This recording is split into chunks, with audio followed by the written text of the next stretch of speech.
اعوذ باللہ من الشیطان الرجیم بسم اللہ الرحمن الرحیم۔ بڑے افسوس کے ساتھ کہنا پڑتا ہے دشمن کو اتنی شکستیں ہونے کے باوجود بھی یہ اپنی گھناؤنہ حرکتوں سے باز نہیں آتے۔ ان کا ایجنڈا ہمیشہ سے جو اولویت رکھتا تھا وہ ہے اسلام ہراسی کا۔ یہ لوگ نہیں چاہتے کہ اسلام لوگوں پر حکومت کرے، اسلام لوگوں کو ہدایت کرے۔ پیچھے جائیں 40 سال پیچھے، 41 سال پیچھے جب انقلاب اسلامی آیا تھا امام خمینی کے رہبریت میں، دشمن اس بات کو احساس کر چکا تھا کہ اگر یہ اسلامی انقلاب رہ گیا ہو سکتا ہے ساری دنیا کے اندر یہ تیزی کے ساتھ لوگوں کے دلوں کے اندر چلا جائے اور ان کے دل کو فتح کر لے۔ صدام کو ٹھہرایا، حملہ کیا، 8 سال کی جنگ ہوئی اور اس کے بعد نتیجہ دنیا کو ناکامی ہوئی۔ اللہ نے امام خمینی کے بعد ایک عظیم رہبریت اسلام کے حوالے کیا جو خلف صالح ہے امام خمینی، حضرت آیت اللہ العظمی سید علی خامنئی جو ولی فقیہ ہیں۔ آپ کے دور میں جب دیکھا کہ اسلام یورپ میں، امریکہ میں اور دنیا کے ہر کانٹیننٹ میں تیزی کے ساتھ استقبال ہو رہا ہے اسلام کا، انہوں نے گھناؤنی سازشیں کرنا شروع کی۔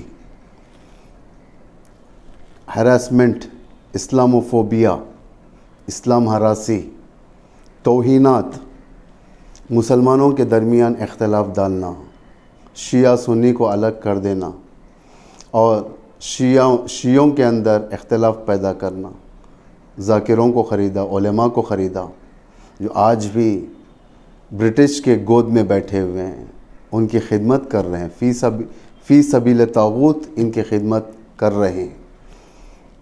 جب دیکھے کہ سارے کے سارے ان کے ایجنڈے ناکام ہو گئے، دنیا کے کسی نہ کسی کونے میں کہیں نہ کہیں پر روز اسلام ہراسی ہوتی رہتی ہے۔ کبھی حجاب کے خلاف، لڑکیوں کو کالجز سے روکنا، ان کو ان کی کام کی جگہوں سے حجاب ممنوع کر دینا، مسلمانوں کے لباس کی توہین، ان کی داڑھی کی توہین، ان کے کلچرل ویلیوز کو گرا دینا، یہ ہر جگہ ہوتا ہے۔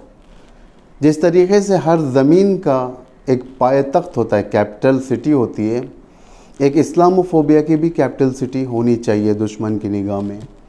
اس لیے فرانس بہترین جگہ تھی اور وہاں کے پریزیڈنٹ دنیا طاغوت، جو کہ خود طاغوت کے ایک جز ہیں وہ، لیکن اس خدمت کے لیے تیار ہو گئے۔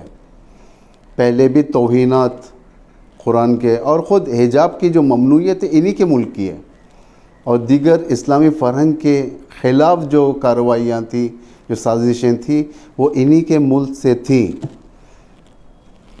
میکرون، یا یوں کہا جائے کہ فرانس کے پریزیڈنٹ، یہ پہلے شخص ہیں یہ جو کھل کر اسلام کے خلاف علم لہرانے کے لیے آمادہ ہو گئے۔ اس طریقے کے اور بھی ممالک کے صدور اور ان کے رؤساء اس کے نقش قدم پر چلیں گے۔ ہمیں پوری امید ہے، ان سے اور کیا توقع کی جا سکتی ہے؟ اس سے ہٹ کر کوئی توقع ہمیں ہے بھی نہیں۔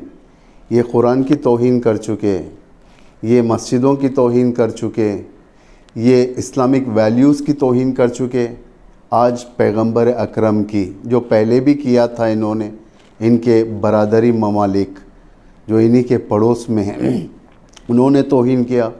آج یہ آزادی بیان کے نام سے توہین کو لیگل کر چکے ہیں، اور یہ توہین جس طریقے سے دوسروں کے کارٹونز بنائے جاتے ہیں، دوسروں کی توہین کی جاتی ہے پیپرز میں، نیوز پیپرز میں، ان کے میگزینز میں، اسی طریقے سے یہ پیغمبر کو بھی اسی لیول پہ لانا چاہتے ہیں۔ چونکہ اسلام کو شکست نہیں دے سکے یہ لوگ، تو اسلام کی جڑ کو یہ لوگ ختم کرنا چاہتے ہیں۔ یہ پیغمبر کو ایک آرڈنری لوگوں کے زمرے میں لا کر ان کی اہمیت کو گھٹانا چاہتے ہیں. لیکن یاد رکھو یہ ان کی سازشیں ناکام ہونے والی ہے، ان کا خیالی ہے اور یہ سچ ہونے والا نہیں ہے، کیونکہ مسلمان ایک بیدار قوم ہے جو ہر نبی کو عزت دیتی ہے، ہر نبی پر ایمان رکھتی ہے، حتیٰ عیسیٰ پر، حضرت موسیٰ پر، حضرت ابراہیم پر، حضرت نوح پر اور خود پیغمبر اکرم پر، کیونکہ یہ امت مسلمہ کا ایک عظیم رہبر تھا جنہوں نے دنیا کے اندر ہیومن ویلیوز کو بیدار کیا، جاہلیت سے لوگوں کو نکال کر نور کی طرف دعوت دیا اور لے کر بھی آئے. لوگوں کے ویلیوز معلوم ہوئے، اسلام کے ذریعے سے دنیا میں جینے کا صحیح طریقہ معلوم ہوا. لیکن یہ ویلیوز کو ختم نہیں کیا جا سکتا. دنیا لاکھ سازش کریں، اس طریقے کے توہینات کریں، لیکن یہ ناکام ضرور ہونے والے ہیں. سب سے بڑی بات یہ ہے کہ ہمارا رول کیا ہے اس موقع پر. بلاد اسلامی جو اسلامک کنٹریز ہیں، ان کی سکوت، ان کی خاموشی قرآن کے ساتھ خیانت ہے، مسجد النبوی کے ساتھ خیانت ہے، مسجد الحرام کے ساتھ خیانت ہے. ان کے سکوت، ان کی خاموشی مسلمانوں کے ساتھ خیانت ہے، اور اللہ کی راہ میں یہ لوگ مکر سے کام لیں گے اگر یہ لوگ آواز نہیں اٹھائیں گے. یاد رکھو ہمیشہ سے اسلام پائندہ تھا، زندہ تھا اور ہمیشہ زندہ رہنے والا مذہب ہے. ایک دن ایسا آئے گا کہ ساری دنیا کے اندر یہ لوگ اسلام اور اسلام کے پرچم کے ماتحت آئیں گے. ہیومینٹی کہتے ہیں اس کو. جو قوم، جو ملتیں جو اپنے سرپرستوں کے ہونے کے باوجود یتیم ہو جاتی ہیں، ان ملتوں کو اسلام سہارا دیتا ہے. زیادہ بات نہ کریں. جیسا کہ ہمارے رہبر ولی امر مسلمین، ولی فقیہ آیت اللہ العظمہ امام الخامنئی نے فرانس کے جوانوں کو 2 سوال دیے تھے. اس سوال کا جواب دیں. پریزیڈنٹ میکرون یہ جواب دیں، ہمیں ان کے جوانوں کو جواب دیں. یہ سوال نہ جانے کن کن فتنوں کو خنثی کرنے والی ایک چابی ہے، نہ جانے کتنے فتنوں کو ناکام کرنے والی ایک عظیم حکمت ہے جو ہمارے رہبر کی طرف سے.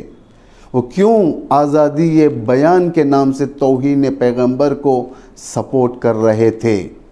کیا آزادی بیان کا مطلب ایمانوئل میکرون کی نگاہ میں توہین پیغمبر ہے؟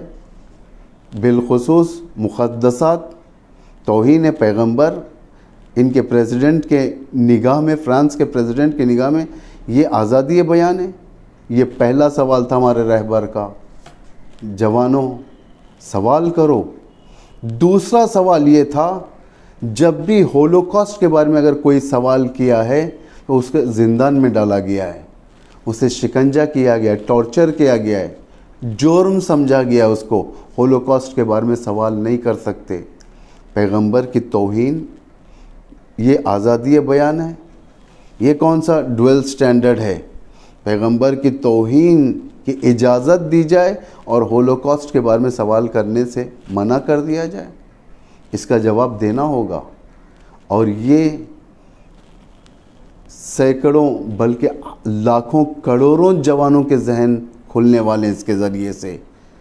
نہ چندان دور وہ دن قریب ہے کہ ساری دنیا ان سوالوں کو اٹھا کر تم سے سوال کرے گی، میکرون سے سوال کرے گی، پریزیڈنٹ آف فرانس سے سوال کرے گی، اور خود اپنے اپنے طاغوت حکمرانوں سے جو بے چین ہو چکے ان سے سوال کرے گی، اور ان کے پاس جواب نہیں ہوگا. اور یہ حرکت جو پیغمبر کی توہین کی ہے، اور یہ سوالات جو اٹھائے گئے رہبر کی طرف سے جوانوں کے لیے، اور یہ اسلام کے لیے ایک نیا دروازہ کھلے گا. تم دیکھو گے اسلام ان حاکموں کے، بے چین حاکموں کے دربار میں اسی طریقے سے جائے گا جس طریقے سے موسیٰ فرعون کے دربار میں گئے. اسلام کی حفاظت ہوگی انشاءاللہ. وہ دن دور نہیں ہے کہ ہم سب اس دن کو دیکھیں گے. اِنَّا فَتَحْنَا لَكَ فَتْحًا مُبِينًا. والسلام علیکم ورحمۃ اللہ وبرکاتہ.